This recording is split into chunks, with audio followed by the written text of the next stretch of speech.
Hello, welcome to Lincy's link. എല്ലാ കൂട്ടുകാർക്കും ലിൻസീസ് ലിങ്കിലേക്ക് സ്വാഗതം.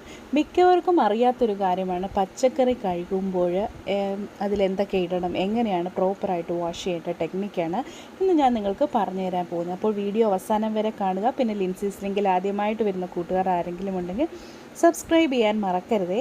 പിന്നെ ഈ പച്ചക്കറികളുടെ കൂട്ടത്തിൽ എല്ലാ പച്ചക്കറികളും ഉൾപ്പെടും. ആദ്യം ഞാൻ നിങ്ങൾക്ക് കാണിച്ചു തരാൻ പോകുന്ന മഷ്റൂം എങ്ങനെയാണ് ക്ലീൻ ചെയ്യുന്നതെന്നാണ്. അതായത് നമ്മളുടെ പറമ്പിൽ കിളിച്ചു വരുന്ന കൂണ്, അല്ലെങ്കിൽ ഇതേപോലെ നമ്മൾ കടയിൽ നിന്നൊക്കെ വാങ്ങുന്ന മഷ്റൂംസ്. ആദ്യം തന്നെ മഷ്റൂം നമ്മൾ എടുക്കുമ്പോൾ ഇതേപോലൊരു മണ്ടയിലുള്ള ഇങ്ങനെ അതിൻ്റെ ഒരു സ്റ്റെം ഉണ്ടല്ലോ, അത് ഒടിച്ചതിന് ശേഷം ഇങ്ങനെ ഈ സൈഡിൽ നിന്ന് പീൽ ചെയ്തെടുക്കണം. ഇത് കണ്ടോ, ഇതേപോലെ നമുക്കൊരു പാട പോലെ വരും കണ്ടോ. അത് ഇങ്ങനെ നീക്കം ചെയ്യണം. അത് നീക്കം ചെയ്ത് കഴിഞ്ഞാൽ നമ്മുടെ മഷ്റൂം നല്ലപോലെ ക്ലീനായി. കാരണം ഈ പാടയുടെ പുറത്താണ് ചില ബാക്ടീരിയകൾ, ചില ഫംഗസുകൾ, അതുപോലെ തന്നെ ചില അഴുക്ക് നമ്മുടെ മണ്ണിലൊക്കെ കിളിച്ച് വരുന്നതാണെങ്കിൽ പ്രത്യേകിച്ച് മണ്ണും ഒക്കെ ഒട്ടിപ്പിടിച്ചിരിക്കാനുള്ളൊരു ചാൻസ് ഉണ്ട്. അതുകൊണ്ട് തന്നെ ഈ പാട നമ്മൾ കംപ്ലീറ്റ് ആയിട്ട് റിമൂവ് ചെയ്യുന്നതാണ് നമ്മുടെ ആരോഗ്യത്തിന് നല്ലത്. ഇല്ലെങ്കിൽ ഇതിൽ ഒട്ടിപ്പിടിച്ചിരിക്കുന്ന ബാക്ടീരിയകളും ഫംഗസുകളും നമ്മുടെ വയറ്റിൽ ചെന്ന് പല ഇൻഫെക്ഷനും ഉണ്ടാകാനുള്ള ഒരു ചാൻസ് ഉണ്ട്. അതുകൊണ്ട് തന്നെ അത് നല്ല രീതിയിൽ ഈ സ്റ്റെമ്മിലും അതേപോലെ ഈ മഷ്റൂമിലുമുള്ള നമ്മുടെ ഈ പാട നമ്മൾ നീക്കം ചെയ്തിട്ട് നല്ല രീതിയിൽ വാഷ് ചെയ്യണം. വാഷ് ചെയ്യുന്ന ഒരു കാര്യം എന്ന് പറഞ്ഞു കഴിഞ്ഞാൽ, നമ്മൾ വെള്ളത്തിൽ ഒരുപാട് നേരം മഷ്റൂം ഒരിക്കലും സോക്ക് ചെയ്ത് ഇട്ടിരിക്കാൻ പാടില്ല. കാരണം ഈ മഷ്റൂം ഒരുപാട് വെള്ളം അബ്സോർബ് ചെയ്യുന്ന ഒരു വെജിറ്റബിളാണ്. അതുകൊണ്ട് തന്നെ നമ്മൾ വെള്ളം ഇങ്ങനെ ഒരുപാട് നേരം നമ്മൾ വെള്ളത്തിൽ മുക്കിയിടരുത്. മുക്കിയിട്ട് കഴിഞ്ഞാൽ ആ വെള്ളം അബ്സോർബായി നമ്മുടെ മഷ്റൂം കുക്ക് ചെയ്യുമ്പോൾ അത്ര ടേസ്റ്റ് കാണത്തില്ല. അതുകൊണ്ട് തന്നെ ഒരുപാട് നേരം നമ്മൾ വെള്ളത്തിലിട്ട് വെച്ചേക്കാതെ പെട്ടെന്ന് വാഷ് ചെയ്ത് ക്ലീൻ ചെയ്ത് എടുക്കുന്നതാണ് ഏറ്റവും നല്ലത്. എസ്പെഷ്യലി റണ്ണിങ് വാട്ടറിൽ കഴുകി എടുക്കുക. ഇല്ല എങ്കിൽ നമ്മൾ ഒരു ബൗളിൻ്റെ അകത്ത് കുറച്ച് വെള്ളം എടുത്ത് അതിൽ ഇട്ട് വാഷ് ചെയ്തെടുക്കുന്നതാണ് ഏറ്റവും നല്ലത്, എസ്പെഷ്യലി മഷ്റൂംസ്. പിന്നെ നമ്മളിത് കട്ട് ചെയ്യുമ്പോൾ നമുക്ക് ഇഷ്ടമുള്ള രീതിയിൽ ഇത് കട്ട് ചെയ്തെടുക്കാം. പലർക്കും പല രീതിയിൽ ബിരിയാണി ഉണ്ടാക്കാറുണ്ട്, ഫ്രൈഡ് റൈസിനകത്ത് മഷ്റൂം ഇടാറുണ്ട്. അങ്ങനെ നിങ്ങൾ എന്തിലൊക്കെ മഷ്റൂം യൂസ് ചെയ്യുമെന്ന്, എങ്ങനെയൊക്കെയാണ് യൂസ് ചെയ്യുന്നതെന്നും കൂടി താഴെ ഒന്ന് കമൻറ്റ് ചെയ്യണേ. അപ്പോൾ ഇങ്ങനെയൊക്കെ നമ്മൾ ചെയ്യുകയാണെങ്കിൽ ഒത്തിരി നല്ലതാണ്. അതുപോലെ തന്നെ ഇത് നമുക്ക് സ്റ്റോർ ചെയ്ത് വെക്കാൻ പറ്റും ഈ മഷ്റൂം കേട്ടോ. ഇത് നമ്മൾ നല്ലതുപോലെ ഇതേപോലെ ക്ലീൻ ചെയ്തതിന് ശേഷം ഒരു ഡ്രൈ ക്ലോത്തോ അല്ലെങ്കിൽ ടിഷ്യൂ പേപ്പറോ ഉപയോഗിച്ച് നല്ലതുപോലെ അതിലെ വെറ്റ്നെസ് കംപ്ലീറ്റ് മാറ്റിയതിന് ശേഷം ഒരു എയർ ടൈറ്റ് കണ്ടെയ്നറിൽ വെച്ച് അടച്ചു വെക്കുകയാണെങ്കിൽ മഷ്റൂം നമുക്ക് കുറച്ച് ദിവസം ഇരിക്കാൻ പറ്റും. കൂടുതൽ ഇതിൻ്റെ ഷെൽ ലൈഫ് എന്ന് പറഞ്ഞാൽ ഒരുപാട് ആഴ്ചകളും മാസങ്ങളും ഒന്നുമില്ല, 2-3 ദിവസമൊക്കെ നമുക്ക് മഷ്റൂംസ് വെച്ചുകൊണ്ടിരിക്കാൻ പറ്റത്തുള്ളൂ. അപ്പോൾ ഇരിക്കുന്ന കാലാവധിയിൽ നമുക്ക് നല്ലപോലെ മഷ്റൂംസ് നമുക്ക് സൂക്ഷിച്ച് വെക്കാൻ പറ്റും. അപ്പോൾ ഞാൻ ചെയ്യാറുള്ളത് ഇതുപോലെ കട്ട് ചെയ്തതിന് ശേഷം ഡ്രൈ ആയിട്ട് തന്നെ ഞാൻ ഒരു എയർ ടൈറ്റ് കണ്ടെയ്നറിലാക്കി വെക്കാറാണുള്ളൂ. പിന്നെ ഞാൻ കുക്ക് ചെയ്യുന്ന ടൈമിലെടുത്ത് വാഷ് ചെയ്ത് എടുക്കും. ഇങ്ങനെ ചെയ്യുവാണെങ്കിൽ നമ്മുടെ ടൈം ലാഭിക്കാൻ പറ്റും. അതേപോലെ തന്നെ പെട്ടെന്ന് നമുക്കെടുത്ത് കുക്ക് ചെയ്യാനും പറ്റും. അങ്ങനെ ഇങ്ങനെ ഈ ഒരു രീതി നിങ്ങൾക്ക് ഫോളോ ചെയ്യാം. അതുപോലെ നിങ്ങൾ എങ്ങനെയൊക്കെയാണ് ചെയ്യുന്നതെന്ന് കൂടി താഴെ കമൻറ്റ് ചെയ്യുക. ഇതിപ്പോൾ ഞാൻ ജസ്റ്റ് ചുമ്മാ ഒരു സ്റ്റർ ഫ്രൈ പോലെ ചെയ്യാൻ വേണ്ടിയിട്ടാണ്. അതുകൊണ്ടാണ് ജസ്റ്റ് ഇതുപോലൊന്ന്. അതേപോലെ തന്നെ ഈ ബ്ലാക്ക് പാർട്ട് നീക്കം ചെയ്യണമെന്ന് കുറേ പേർക്കുള്ളൊരു കൺഫ്യൂഷനാണ്. ഈ ബ്ലാക്ക് പാർട്ട് ഒട്ടും നമ്മൾ കളയേണ്ട ആവശ്യമില്ല. അത് പോയ്സണോ അങ്ങനെ ഉള്ള ഒരു കാര്യമല്ല. പിന്നെ നിങ്ങൾ പറമ്പിൽ നിന്നൊക്കെയാണ് മഷ്റൂം എടുക്കുന്നതെങ്കിൽ പ്രത്യേകം ശ്രദ്ധിക്കേണ്ട ഒരു കാര്യം എന്ന് പറഞ്ഞാൽ വിഷക്കൂണുകളുണ്ട്. അപ്പോൾ പ്രായമുള്ള ആരോടെങ്കിലും ചോദിച്ചു കഴിഞ്ഞാൽ അവർ പറഞ്ഞുതരും ഇത് തമ്മിലുള്ള വ്യത്യാസം. വിഷക്കൂണുകളും അതുപോലെ തന്നെ പാൽക്കൂണുകളും തമ്മിലുള്ള വ്യത്യാസം അവർക്ക് മനസ്സിലാക്കാൻ പറ്റും. അപ്പോൾ നിങ്ങളതൊരു മുതിർന്നവരുടെ അഡ്വൈസോ അല്ലെങ്കിൽ വേറെ ആരോടെങ്കിലും ചോദിക്കുന്നത് നല്ലതായിരിക്കും. ഇത് ഏറ്റവും നല്ല വിഷമുള്ള കൂണാണോ അല്ലാത്തതാണെന്ന് മനസ്സിലാക്കുന്നതാണ് ഏറ്റവും നല്ലത്. കൂടുതൽ ഈ കർക്കിടക മാസങ്ങളിലൊക്കെയാണ് ഈ കൂണ് കിളിക്കുന്നതെന്നാണ് പറയുന്നത്. ഇതിൻ്റെ സീഡ്സ് പണ്ടൊക്കെയുള്ള സീഡ്സ് വീണ് കിടന്ന് എല്ലാ വർഷവും അതേ സമയമാകുമ്പോൾ മഷ്റൂംസ് കിളിച്ചു വരുമെന്നാണ് പറയാറുള്ളത്.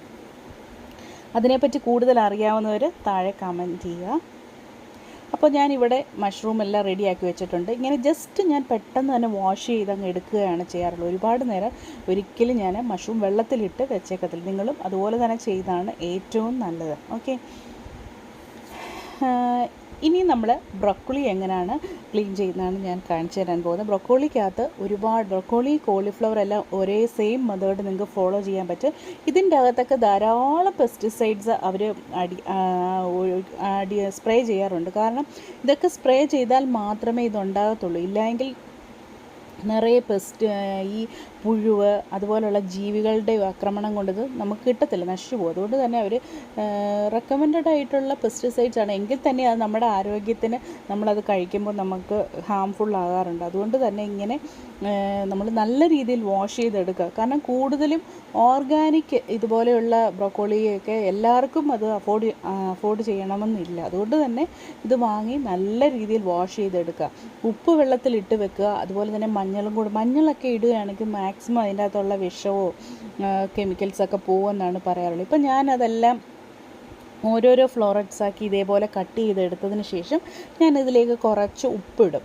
ഉപ്പ് നല്ലതുപോലെ ചേർത്ത് കൊടുക്കും. കാരണം ഉപ്പ് ചേർക്കുന്ന പോലെ എന്തെങ്കിലും പുഴുവോ അങ്ങനെയുള്ള ജീവികളോ ചെറിയ ചെറിയ ജീവികളൊക്കെ ഉണ്ടെങ്കിൽ നശിച്ചു പോകുമെന്നാണ് പറയാറുള്ളത്. അതുപോലെ തന്നെ മഞ്ഞൾപ്പൊടി, നല്ലപോലെ മഞ്ഞൾപ്പൊടിയും ഉപ്പും ഇതുപോലെ ഇട്ട് ഞാൻ ഇത് അവിടെ വച്ചേക്കും. ഒരു 2 മണിക്കൂറെങ്കിലും ഇങ്ങനെ വെള്ളത്തിൽ കിടന്ന് നല്ല വൃത്തിയായി പിന്നീട് റണ്ണിങ് വാട്ടറിലൊക്കെ 2-3 പ്രാവശ്യം കഴുകിയതിന് ശേഷം മാത്രമേ ഞാൻ ഈ ബ്രൊക്കോളി ആയാലും കോളിഫ്ലവർ ആണെങ്കിലും എടുക്കത്തുള്ളൂ. നിങ്ങളും അതുപോലെ തന്നെ ചെയ്യാം. അതുപോലെ തന്നെ ഈ ബീൻസിലും ഞാൻ നേരത്തെ പറഞ്ഞ പോലെ തന്നെ അവർ ഒരുപാട് പെസ്റ്റിസൈഡ്സ് ഒക്കെ അടിച്ചാണ് വരുന്നത്. അപ്പോൾ ഞാൻ ചെയ്യാറുള്ളൊരു കാര്യം ഇതേപോലെ കട്ട് ചെയ്തിട്ട് അതിൻ്റെ കട്ട് ചെയ്ത് ഇങ്ങനെ മുൻവശവും ബാക്ക് വശവും ഒക്കെ ഇതേപോലെ ഒന്ന് കട്ട് ചെയ്ത് കളഞ്ഞതിന് ശേഷം വെള്ളത്തിൽ ഇട്ട് ഞാൻ വെക്കും. വെള്ളത്തിലിടുമ്പോൾ ചിലപ്പോൾ ഞാൻ ബേക്കിംഗ് സോഡ ഇടും. അതുപോലെ തന്നെ നാരങ്ങ നീരും കൂടെ പിഴിഞ്ഞൊഴിച്ചിട്ട് ആ വെള്ളത്തിലാണ് വെക്കാറുള്ളത്. അങ്ങനെ ചെയ്യുന്നത് ഒത്തിരി നല്ലതാണ്. നിങ്ങളുടെ കയ്യിൽ ഇപ്പം ബേക്കിംഗ് സോഡയോ നാരങ്ങ നീരോ ഒന്നുമില്ല എങ്കിൽ നിങ്ങൾ വിഷമിക്കേണ്ട കാര്യമില്ല. കുറച്ച് ഉപ്പ് ഇട്ട് വെക്കുക. ഞാൻ നേരത്തെ നമ്മൾ ബ്രൊക്കോളി ഇട്ട് കഴുകിയതുപോലെ തന്നെ കുറച്ച് ഉപ്പും അതുപോലെ തന്നെ മഞ്ഞൾപ്പൊടിയും ഇട്ട് ആ വെള്ളം ഇത് നല്ലതുപോലെ കഴുകി 3-4 പ്രാവശ്യം കഴുകി എടുക്കുന്നത് ഒത്തിരി നല്ലതാണ്. ഇങ്ങനെ ചെയ്യുക. പിന്നെ സ്ട്രോബെറി എന്ന് പറഞ്ഞാൽ നമ്മുടെ കുട്ടികൾക്കാണെങ്കിലും വലിയവർക്കാണെങ്കിലും എല്ലാവർക്കും ഇഷ്ടമുള്ളൊരു കാര്യമാണ്. സ്ട്രോബെറി കൊണ്ട് നമ്മൾ ജാം ഉണ്ടാക്കാറുണ്ട്. അതുപോലെ ജ്യൂസ്, മിൽക്ക് ഷേക്ക് ഒക്കെ ഉണ്ടാക്കാൻ ഉപയോഗിക്കുന്നൊരു കാര്യമാണ് സ്ട്രോബെറി. അപ്പോൾ എപ്പോൾ നിങ്ങൾ സ്ട്രോബെറി വാങ്ങിച്ചാൽ നല്ല രീതിയിൽ വാഷ് ചെയ്യണം. കാരണം ഇതിൻ്റെ അകത്ത് ധാരാളം ഒരുപാട് ചെളിയാണ്. ഞാനിത് വാഷ് ചെയ്തെടുക്കുമ്പോൾ ഞാൻ നിങ്ങൾക്ക് കാണിച്ചു തരാം. നിറയെ അഴുക്കായിട്ടാണ്. ഒരിക്കലും നമ്മൾ റോ ആയിട്ട് മേടിച്ച് പിള്ളേർക്ക് കൊടുക്കരുത്. നല്ല രീതിയിൽ ഇത് വാഷ് ചെയ്യണം. നല്ലപോലെ വാഷ് ചെയ്ത് എടുത്തതിന് ശേഷം മാത്രമേ കൊടുക്കാവൂ. കാരണം ഇതിൽ ഒരുപാട് അവർ ഇൻസെക്ടിസൈഡ് ആയാലും പെസ്റ്റിസൈഡ്സ് ഒക്കെ സ്പ്രേ ചെയ്യുന്നതുമാണ്. അത് കുട്ടികൾക്ക് നല്ല രീതിയിൽ കുട്ടികൾക്കാണെങ്കിലും വലിയവരാണെങ്കിലും കഴിക്കുമ്പോഴും നല്ല രീതിയിൽ വാഷ് ചെയ്തിട്ട് മാത്രം കഴിക്കാം. അപ്പോൾ ഞാനിത് വാഷ് ചെയ്യാൻ വേണ്ടിയിട്ട് ആദ്യം ഞാൻ കുറച്ച് ഉപ്പിട്ട് കൊടുത്തിട്ടുണ്ട്. അതേപോലെ തന്നെ കുറച്ച് ബേക്കിംഗ് സോഡ ഞാൻ ഇടും. ബേക്കിംഗ് സോഡയും ഒക്കെ ചേർത്ത് നല്ല രീതിയിൽ വാഷ് ചെയ്യുകയാണെങ്കിൽ നല്ലപോലെ ഇതൊക്കെ ഇട്ടതിന് ശേഷം നല്ലതുപോലെ സ്ക്രബ് ചെയ്ത് കൊടുക്കണം. ഇതിപ്പം ബേക്കിംഗ് സോഡയാണ്. ഇത് നിങ്ങൾക്ക് 1 സ്പൂണോ 1.5 സ്പൂണോ ഒക്കെ, അതിനൊരു അളവ് ഞാൻ കറക്റ്റായിട്ട് പറയുന്നില്ല, നിങ്ങൾക്ക് 1-1.5 ടേബിൾ സ്പൂണൊക്കെ ചേർത്ത് കൊടുക്കാം. ഇത് ചേർക്കുക. അതേപോലെ തന്നെ ഇതിലേക്ക് കുറച്ച് നാരങ്ങ നീര് കൂടി ചേർക്കണം. ഇത് ചേർക്കുമ്പോൾ ഇതിൻ്റെ അകത്തുള്ള അഴുക്കുകൾ നല്ല രീതിയിൽ അങ്ങ് റിമൂവായി നമ്മുടെ സ്ട്രോബെറിക്ക് നല്ലൊരു കളറ് തന്നെ കിട്ടുന്നതാണ്. ഇങ്ങനെ നിങ്ങളൊന്ന് വാഷ് ചെയ്ത് നോക്കണം കേട്ടോ. അപ്പോൾ നാരങ്ങ നീരും കൂടെ പിഴിഞ്ഞൊഴിച്ചിട്ട് നല്ലതുപോലെ ഇതേപോലെ ഒന്ന് സ്ക്രബ് ചെയ്യുക. നിങ്ങൾക്ക് നല്ലപോലെ ഇപ്പം തന്നെ നിങ്ങൾക്ക് കണ്ടാൽ മനസ്സിലാകും ആ സ്ട്രോബെറിയുടെ കളറ് മാറി നല്ലൊരു റെഡ് കളറിലേക്ക് വന്നിട്ടുണ്ട്. കാരണം അഴുക്കൊക്കെ പിടിച്ച് ഇങ്ങനെ ഇരിക്കുകയായിരിക്കും. അവർ പിന്നെ പാക്കൊക്കെ ചെയ്ത് വരുമ്പോഴത്തേക്ക് ഒത്തിരി ഡേർട്ട് ഇതിൻ്റെ അകത്ത് അടിഞ്ഞു കൂടാനുള്ളൊരു ചാൻസ് ഉണ്ട്. അപ്പോൾ ഞാൻ വെള്ളവും കൂടെ ഒഴിച്ച് ഇനി നല്ലപോലെ വാഷ് ചെയ്യുമ്പോൾ ഇതിലെ അഴുക്ക് ഞാൻ നിങ്ങൾക്ക് കാണിച്ചത് അത്രയും അഴുക്കാണ് ഇതിൻ്റെ അകത്ത് ഇരിക്കുന്നത്. അത് ഈ ഇലകളിലും എല്ലാം നല്ല രീതിയിലുണ്ട്. അപ്പോൾ ഇത് നല്ലതുപോലെ വാഷ് ചെയ്ത് ഇനിയും ഇത് കണ്ടോ വെള്ളത്തിൻ്റെ കളർ കണ്ടോ. നമ്മൾ വാഷ് ചെയ്യും തോറും ഈ കളറ് കുറഞ്ഞ് നല്ല പ്ലെയിൻ വാട്ടറായിട്ട് വരും. കാരണം വെള്ളത്തിൻ്റെ കളർ നല്ല തെളിഞ്ഞു വരുന്നിടം വരെ നമ്മൾ വാഷ് ചെയ്യണം. അപ്പോൾ അതുപോലെ തന്നെ ഇപ്പം നമുക്ക് മാർക്കറ്റിൽ വെജി വാഷ് എന്നൊക്കെ പറഞ്ഞുകൊണ്ട് നമുക്ക് വാങ്ങാൻ കിട്ടും. അത് യൂസ് ചെയ്തും നിങ്ങൾക്ക് അത് വേണമെങ്കിൽ നിങ്ങൾക്ക് വാങ്ങി യൂസ് ചെയ്യാം. ഞാനിപ്പോൾ ഒന്നും റെക്കമെൻഡ് ചെയ്യുന്നില്ല.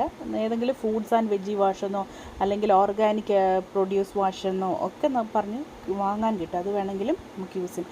അതൊന്നും ഇല്ലായെങ്കിലും നമുക്ക് ഈ ഉപ്പും മഞ്ഞൾപ്പൊടിയും അതുപോലെ തന്നെ ബേക്കിംഗ് സോഡയൊക്കെ യൂസ് ചെയ്ത് നമുക്ക് യൂസ് ചെയ്യാം. ഇതൊന്നും അല്ലെങ്കിൽ നിങ്ങൾക്ക് വേറൊരു കാര്യം ചെയ്യാൻ പറ്റും. അതെന്ന് പറഞ്ഞാൽ നമ്മുടെ വിനെഗർ ഉണ്ടല്ലോ, നമ്മുടെ സാധാരണയായിട്ട് നമ്മൾ കറിക്കോ അച്ചാറൊക്കെ ഇടാൻ യൂസ് ചെയ്യുന്ന വിനെഗറിൽ മുക്കി ഒരു 10-15 മിനിറ്റ് നേരം വെച്ചതിന് ശേഷം നിങ്ങൾക്ക് വാഷ് ചെയ്യാം. അതും നല്ലൊരു മെത്തേഡാണ്. വാഷ് ചെയ്തതിന് ശേഷം ഇതേപോലെ ഒരു കൊളാണ്ടറിലേക്ക് മാറ്റി നമുക്ക് യൂസ് ചെയ്യാൻ പറ്റും. വളരെ നല്ലതാണ്. ഇങ്ങനെ എപ്പോൾ നമ്മൾ എടുത്താലും നമ്മൾ ഇതേപോലെ വാഷ് ചെയ്താണ് ഏറ്റവും നല്ലത്. വിനെഗറും നല്ലൊരു മെത്തേഡാണ്. അപ്പോൾ എൻ്റെ എല്ലാ കൂട്ടുകാരും ഇതുവരെ വാച്ച് ചെയ്തതിന് ഒരു ബിഗ് താങ്ക് യു. വീഡിയോ ഇഷ്ടപ്പെട്ടുവെങ്കിൽ നിങ്ങൾ ലൈക്ക് ചെയ്യാനും കമൻറ്റ് ചെയ്യാനും മറക്കരുത്. നിങ്ങളുടെ ഫ്രണ്ട്സിനൊക്കെ ഷെയർ ചെയ്ത് കൊടുക്കുക. അപ്പോൾ നമുക്ക് വേറൊരു വീഡിയോയുമായി വീണ്ടും കാണാം. Till then take care friends. Bye. See you next video.